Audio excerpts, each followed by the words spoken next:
사도 바울의 선교지였고 초대교회와 계시록의 7교회가 있던 이 지금의 튀르키예가 어떻게 이슬람화가 되었을까? 네. 아마 대부분 성지순례 다녀오신 분들은 똑같은 생각을 하셨을 겁니다. 이스탄불의 하기야 소피아를 보신 분들은 그 웅장한 기독교 성당이 지금 이슬람 사원으로 변해 있어요. 네. 참 안타까움을 금할 길이 없었습니다. 우리로 말하면 교회가 겉은 멀쩡한데 안에 절로 바뀐 겁니다. 어찌 이런 일이 일어났을까요? 그래서 제가 역사를 찾아보니까 로마 황제 콘스탄티누스 1세가 313년에 밀라노 칙령으로 기독교를 공인합니다. 기억나시죠? 세계사 시간에 배운 거 복습 한번 해보겠습니다. 330년에 지금 이스탄불을 콘스탄티노플로 개명하고 새로운 수도로 선포하게 됩니다. 이때 로마 제국이 동과 서로 분리되면서 동로마 비잔틴 제국이 탄생하게 됩니다. 그래서 동방정교회와 로마 카톨릭 이렇게 나뉘게 됩니다. 그리고 1071년에 이 셀주크 투르크가 기독교의 성지인 예루살렘을 점령하고 이 비잔틴 제국의 수도인 콘스탄티노플을 위협을 하니까 동로마 황제인 알렉시우스 1세가 소로마 교황에게 지원을 요청합니다. 군사 지원을 요청합니다. 이것이 바로 예루살렘을 탈환하기 위한 십자군 전쟁의 시작이 됩니다. 자, 그런데 역설적이게도 같은 기독교인들 사이의 이 갈등과 내분으로 인해서 결국은 이 동로마 비잔틴 제국이 몰락을 하게 됩니다. 그래서 1453년 오스만 제국의 메흐메트 2세가 콘스탄티노플을 점령하고 동로마 비잔틴 제국을 멸망시키고 600년간을 다스리면서 그 지역이 완전히 이슬람화가 되어버렸습니다. 그래서 지금 튀르키예는 99%가 이슬람이에요. 다 무슬림입니다. 이런 역사적 배경을 가지고 있습니다. 계시록에 기록된 소아시아의 7교회가 있는 이 튀르키예가 어떻게 이슬람에게 넘어갔을까? 아이러니하게도 기독교인들의 분열과 혼란 속에서 오스만 제국에게 어부지리로 넘어가 버렸다. 이 역사의 아이러니라는 것입니다. 그렇다면 왜 같은 기독교인들끼리 서로 싸웠을까요? 보니까 3가지 이유가 있는데 간단하게 말씀드리면 첫 번째는 이 종교적 차이 때문에 이 서로가 불신하기 시작한 겁니다. 로마 제국이 동서로 분리된 배경이 로마 카톨릭 교회와 동방 정교회가 교리적 차이로 서로 나뉘게 됩니다. 동방 정교회는 가보시면 아시겠지만 교회가 막 성화로 화려해요. 안에 그런 동상으로 가득 차 있습니다.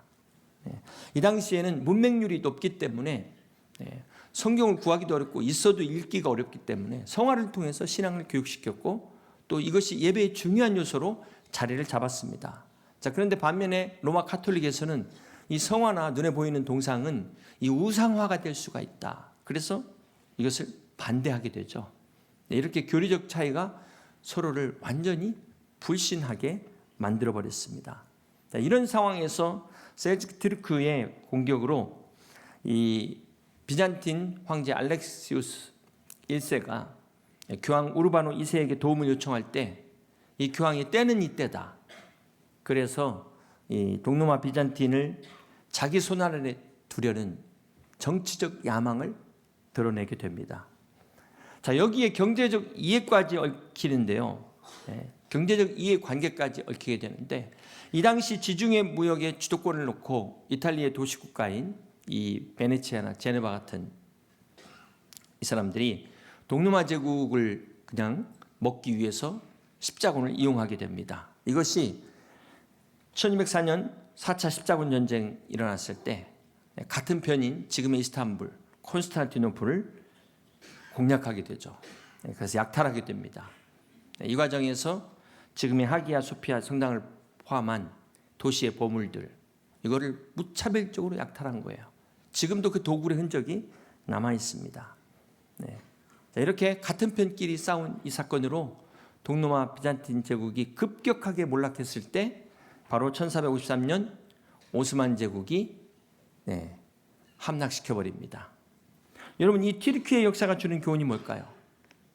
분열과 불신은 모두가 망하는 길이라는 것입니다. 우리가 서로 싸우면 교회도 나라도 빼앗길 수밖에 없다. 이 어부지리의 역사를 잊지 말아야 될 것입니다. 사랑하는 성도 여러분, 오늘 교회 안에는 보수도 있고 진보도 있습니다. 여러분 한번 생각해 보세요. 여러분 언제부터 보수 되셨습니까? 여러분 언제부터 진보 되셨습니까? 중요한 것은 우리가 보수냐 진보냐 그 이전에 우리는 하나님의 자녀요, 같은 크리스찬이요, 성도라는 사실을 잊지 마시기를 바랍니다. 성도는 하나님의 말씀에 우선순위를 두는 사람이에요. 성도는 하나님의 말씀에 순종하고 승복하는 사람이 성도입니다. 그런데 오늘 문제는 교회 안에서 자신의 정치적 신념을 주장하는 사람들, 하나님 말씀보다도 이 신념을 그 위에 둔 사람들이 있어요. 이건 절대로 신앙이 아니라는 것 명심하시기 바랍니다. 이 십자군 전쟁이 본래의 목적을 잃어버린 것이 이 정치적 야망을 갖고 경제적 욕심을 가진 사람들 때문에 같은 편끼리 싸워가지고 서로 망한 것 아닙니까? 오늘 우리도 적이 누군가를 분명히 제대로 분간해야지, 서로 분열돼갖고 싸우면 어부지리로 엉뚱한 자에게 교회도 뺏기고 나라도 뺏길 수 있다는 사실을 잊지 마시기를 바랍니다.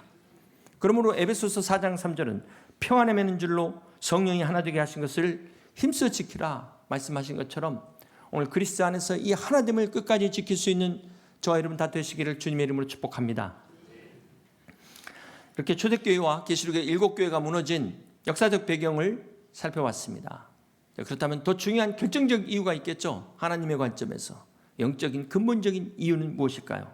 계시록 2장 5절입니다. 그러므로 어디서 떨어졌는지를 생각하고 회개하여 처음 행위를 가지라. 만일 그리하지 아니하고 회개하지 아니하면 내가 내게 가서 내 촛대를 그 자리에서 옮기리라. 성지순례의 모습을 보면서 촛대가 옮겨진 게 바로 이거구나. 실제로 촛대가 옮겨진 모습의 실상을 보았습니다. 초대교회, 우리가 눈으로 보진 않았지만 성경을 통해서 기록된 이 성령의 놀라운 역사의 현장이 지금은 사람은 온데간데 없고 터만 남았습니다. 유적만 남아있어요. 지금 보시면 두아디라 기념교회인데요, 주변에 아파트가 저렇게 있는데도 불구하고 가운데 교회는 저렇게 덩그러니 돌 문헌만 남아있습니다. 과거의 영광을 추억할 수 있는, 저게 바로 촛대가 옮겨진 모습입니다. 사랑하는 성도 여러분, 오늘 우리도 깨어있지 않으면 촛대가 옮겨질 수 있음을 기억해야 될 것입니다. 그러므로 두렵고 떨리는 마음으로 성령의 촛대가 옮겨지지 않기 위해서 우리가 어떻게 해야 될지 오늘 말씀을 통해서 함께 은혜를 나누기를 원합니다. 오늘 히브리서 12장은 우리 신앙의 여정을 육상경주에 비유하고 있습니다. 이 히브리서 12장은 앞에 믿음의 11장, 믿음의 선진들을 본받아 믿음의 경주를 어떻게 해야 되는가를 우리에게 말씀하고 있습니다. 우리 다시 한번 12장 1절을 보십니다. 이러므로 우리에게 구름같이 둘러싼 허다한 증인들이 있으니. 여기 구름같이 둘러싼 허다한 증인들이 누구를 말하는 걸까요? 바로 앞에 11장에서 나오는 그 믿음의 전당들에 소개된 수많은 믿음의 영웅들을 이야기하는 것입니다. 히브리서 11장은 믿음장이라고도 합니다. 그래서 믿음은 바라는 것들의 실상이요 보지 못하는 것들의 증거니 선진들이 이로써 증거를 얻었느니라 말씀하고 있습니다.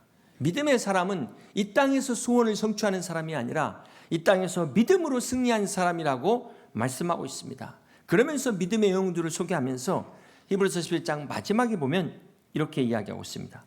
또 어떤 이들은 조롱과 채찍질 뿐 아니라 결박과 옥에 갇히는 시련도 받았으며 돌로 치는 것과 톱으로 켜는 것과 시험과 칼로 죽임을 당하고 양과 염소의 가죽을 입고 유리하여 궁핍과 환난과 확대를 받았으니 이런 사람은 세상이 감당하지 못하느니라. 그들이 광야와 산과 동굴과 토굴에 유리하였느니라. 여기 광야와 산과 동굴과 토굴에 유리한 성도들의 삶을 튀르키예 카파도키아에 가면 데린쿠유라는 지하도시에서 볼 수가 있습니다. 사진을 보시면 이 게레메라는 지역이 초기 기독교인들이 핍박을 피해서 이곳에서 생활을 했습니다. 데린쿠유, 터키어로 깊은 우물이라는 뜻인데요. 이곳에 최소 150개에서 최대 200개의 지하도시가 존재합니다. 제가 저렇게 인증샷을 보여드리는 이유는 자랑하는 게 아니고요, 제가 저 자리에 있었다는 것을 증명하는 겁니다. 여러분 중요한 것은 지금 여러분이 이 자리에 있다는 사실이 중요한 겁니다. 중요한 것은 우리 안에 예수 그리스도가 계신다는 것입니다. 지상에서 약 80m까지 8개 층으로 최대 20개 층으로 되어 있는데 2만 명이 살 수 있는 그런 엄청난 곳입니다. 그리고 제일 아래에 십자가 모양으로 딱 파져 있는데 막 비집고 들어가서 보면은요, 거기에 교회가 이렇게 나와요. 저기서 사람들이 예배를 드렸다는 거예요. 저기서 신앙을 지키기 위해서 예배를 드린 겁니다. 오직 믿음 하나 때문에 박해를 받고 평생 지하에서 산 저 현장을 보면서 정말 숙연하지 않을 수가 없었습니다. 우리가 오늘 하나님 믿으면서 이렇게 우리는 복받고 누리는데 과연 우리가 하나님 앞에 섰을 때 부끄러움 당하지 않으려면 어떻게 해야 될 것인가? 사랑하는 성도 여러분, 히브리서 11장 39절은 이 사람들은 다 믿음으로 말미암아 증거를 받았으나 약속된 것을 받지 못하였으니 이는 하나님이 우리를 위하여 더 좋은 것을 예비하였은즉 우리가 아니면 그들로 온전함을 이루지 못하게 하려 하심이라. 이게 무슨 말일까요? 하나님께서 믿음을 위하여 수고하고 순종하고 헌신한 자들을 위하여 더 좋은 것을 예비하셨다, 이렇게 약속하시면서 오늘 우리가 이 하나님의 약속을 이루어가고 있다는 것입니다. 믿음의 선조들이 시작한 이 믿음의 여정을 오늘 우리가 함께 완성해 가고 있다는 사실을 말씀하고 있습니다. 그렇습니다. 오늘 우리의 믿음은 우리 교회를 세우신 우리 믿음의 선배들뿐만 아니라 오늘 히브리서 11장이 말씀하고 있는 이 믿음의 선진들의 뒤를 우리가 계속해서 이어가고 있다는 이 사실을 기억하시길 바랍니다. 그런 면에서 신앙은 개인전이 아니라 단체전과 같습니다. 우리 혼자 뛰는 게 아니에요. 여러분 혼자 뛰는 것이 아닙니다. 마치 릴레이 계주와 같이 우리가 이 믿음의 바톤을 이어받아 열심히 뛰는 것입니다. 지금도 하늘의 메인 스타디움에서 먼저 경기를 마친 우리 믿음의 선진들이 우리를 응원하고 격려하고 박수치고 있다는 사실을 믿으시기를 바랍니다. 여러분 이 응원 소리가 들리세요? 들리십니까? 무엇보다도 주님이 우리를 응원하고 계세요. 하나님 보좌 우편에서 우리를 위하여 응원하시고 성령님께서 말로 다 할 수 없는 탄식으로 우리를 위하여 기도하고 계심을 믿으시길 바랍니다. 그러므로 다시금 일어나 이 믿음의 경주를 힘차게 달려갈 수 있는, 새롭게 시작할 수 있는 여러분 되시기를 주님의 이름으로 축복합니다. 오늘 본문에는 우리가 이 믿음의 경기를 성공적으로 완주하기 위한 3가지 조건을 말씀합니다. 첫 번째는 다시 한번 히브리서 12장 1절인데요. 이러므로 우리에게 구름같이 둘러싼 허다한 증인들이 있으니 모든 무거운 것과 얽매이기 쉬운 죄를 벗어버리고. 그렇습니다. 달리기를 하는 사람들이 무거운 짐을 지고 달릴 수 없는 것처럼 믿음의 경주도 이 불필요한 것들, 무거운 것들 다 내려놓으셔야 됩니다. 우리가 연약한 인간인지라 이 무거운 짐을 지고는 우리는 달릴 수가 없습니다. 넘어질 수밖에 없습니다. 그래서 베드로전서 5장 7절에 너희 염려를 다 주께 맡기라. 이는 그가 너희를 돌보심이라고 말씀하고 있지 않습니까? 이 시간 여러분의 모든 무거운 짐을 주님께 맡기시기를 바랍니다. 우리가 벗어버려야 될 무거운 짐에는 성령님을 슬프시게 하는 이 죄뿐만 아니라 이 나쁜 습관도 포함되어 있습니다. 특별히 게으름 같은 믿음을 방해하는 이 장애물을 제거해야 됩니다. 사랑하는 성도 여러분, 우리가 믿음 못지않게 중요한 게 믿음의 환경입니다. 여러분 예배 때 은혜를 받으시고 또 특별히 부흥회 때 은혜를 받으시는데 이게 며칠 갈까요? 이게 왜 지속되지 못할까요? 바로 믿음의 환경에 문제가 있으면 우리가 이 믿음을 지키기가 어렵습니다. 아무리 내가 잘 믿으려고 하는데 친구가 전부 세상 친구고 술 친구인데 어떻게 신앙생활을 제대로 할 수 있겠습니까? 장작에 어렵게 붙은 불을 이어갈 나무가 없어요. 땔감이 없습니다.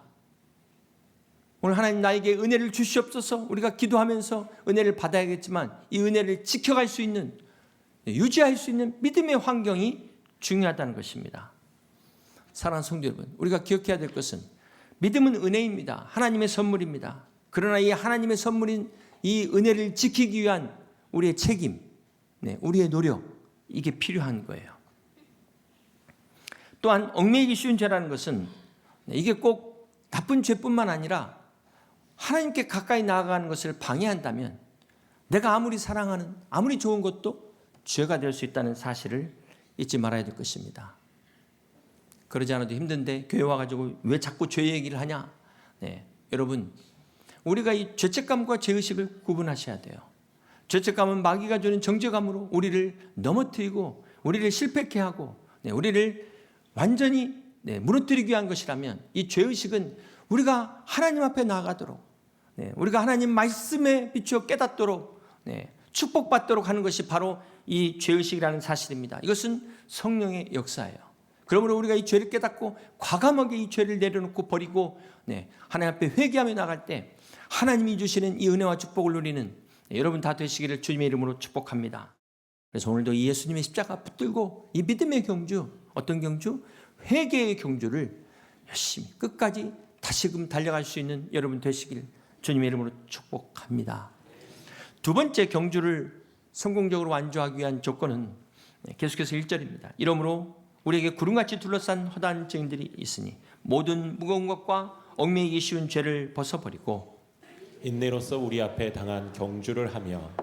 두 번째 조건은 인내입니다. 한 연구 결과에 의하면 주차장에서 차를 뺄 때 아무도 없을 때는 26초가 걸린다고 합니다. 그런데 이제 다른 차가 뒤에서 이렇게 기다리고 있으면은 31초가 걸리는데 이때 기다린 차가 자꾸 빵빵거리며 경적을 울리면 43초가 걸린대요.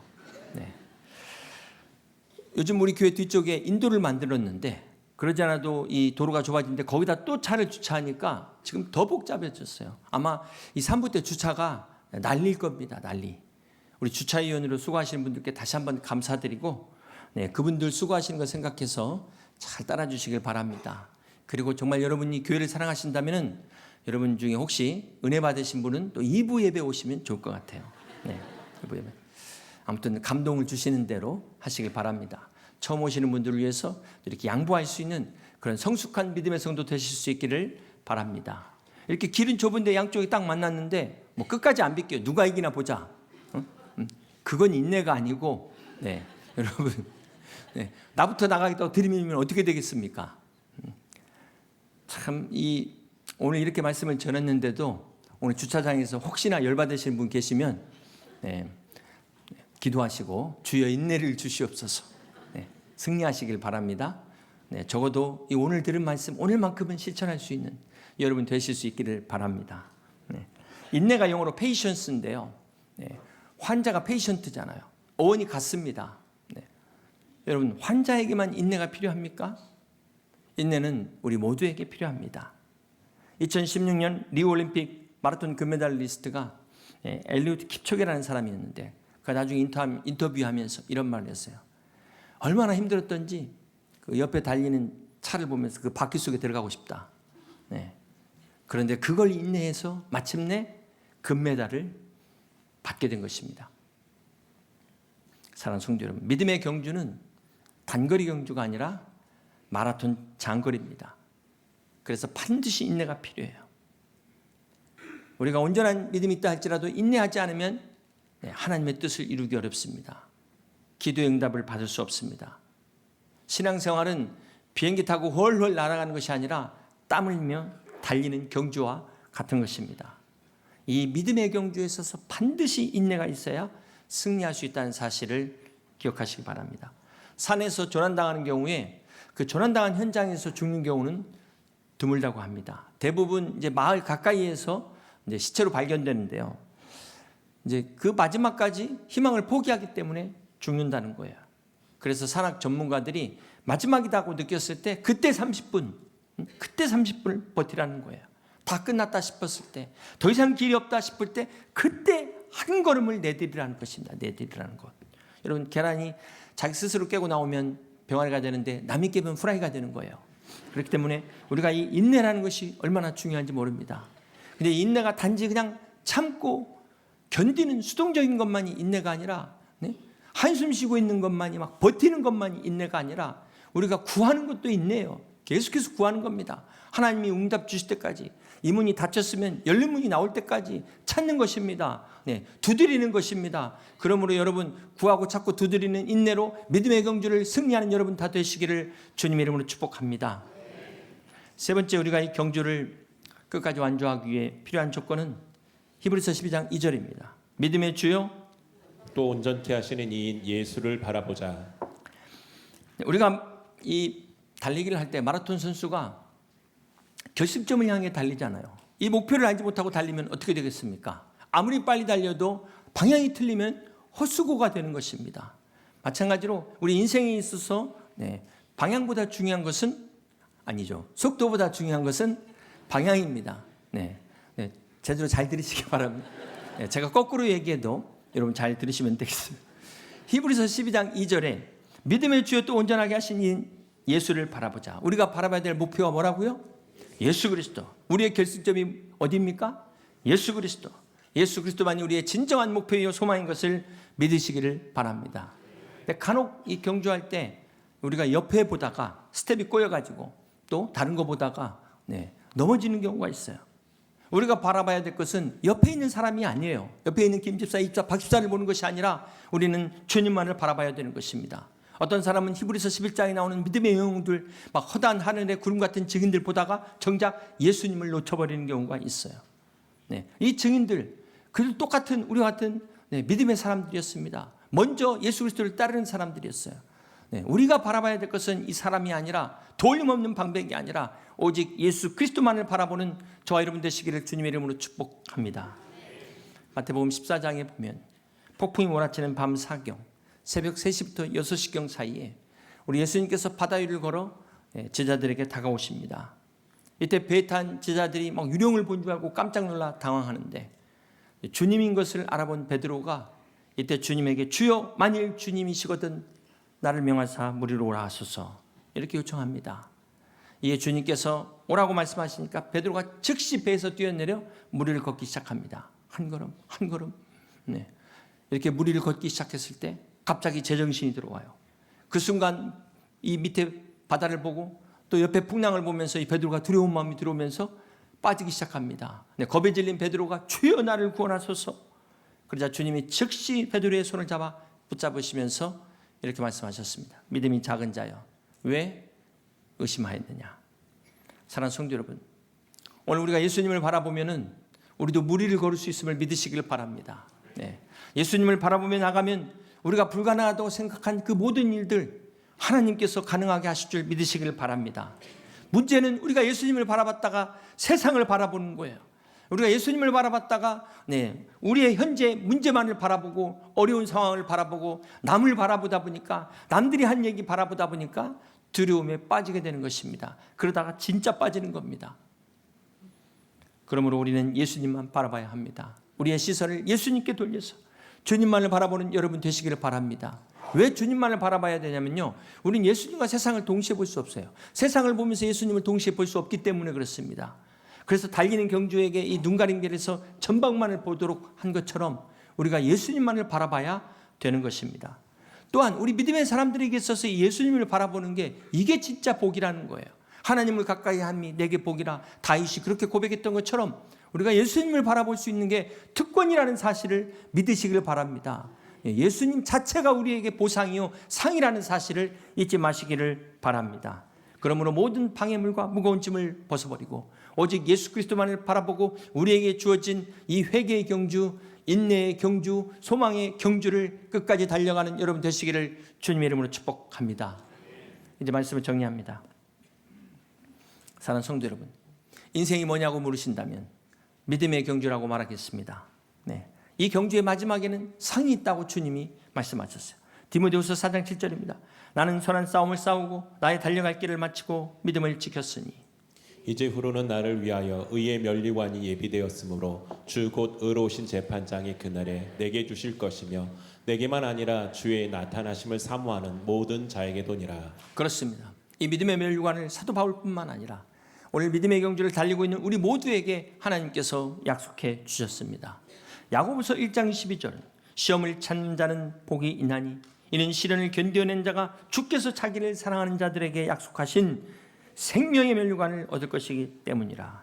하나님께서 저와 여러분을 위하여 예비하신 이 생명의 면류관을 바라보며 믿음의 경주를 달려가는 여러분 되시기를 주님의 이름으로 축복합니다. 사랑하는 성도 여러분, 믿음은 하나님이 주시는 은혜입니다. 선물입니다. 중요한 것은 우리가 이 하나님의 선물에 어떻게 반응하느냐, 이 은혜에 반응하여 우리의 선택과 행동, 즉 책임으로 열매 맺는 것이 바로 믿음이라는 것입니다. 믿음의 여정이라는 것은 이미와 아직 사이에 존재하고 있습니다.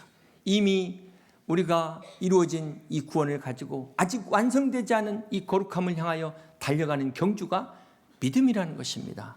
그러므로 주님만을 바라보며 하늘의 면류관을 바라보며 달리는 이 믿음의 마라톤에서 회개와 인내와 소망의 경주를 끝까지 완주하셔서 마지막 그 천국의 올림픽 믿음의 면류관을 받는 그날 주님 앞에서 칭찬받고 이 약속의 구원과 생명의 면류관을 받는 우리 여의도 침례교회 모든 성도들 다 되시기를 주님의 이름으로 간절히 축원합니다.